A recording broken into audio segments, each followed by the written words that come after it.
মহান বিজয় দিবস উপলক্ষে রয়্যাল এনফিল্ড বাংলাদেশ আয়োজন করে বিজয় রাইড 2025। মুক্তিযুদ্ধের চেতনা ও দেশের ইতিহাসকে সম্মান জানাতে 16 ডিসেম্বর বিজয় দিবসে দেশ জুড়ে একযোগে অনুষ্ঠিত হয় এই বিশেষ মোটরসাইকেল রাইড।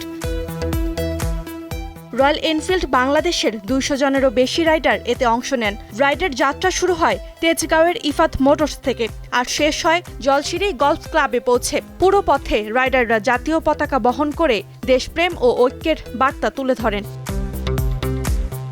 বিজয় রাইড 2025-এর মাধ্যমে রয়্যাল এনফিল্ড বাংলাদেশ আবারও প্রমাণ করেছে তারা শুধু একটি মোটরসাইকেল ব্র্যান্ড নয়, বরং দেশপ্রেম ও ঐতিহ্যের এক দায়িত্বশীল প্রতিনিধি।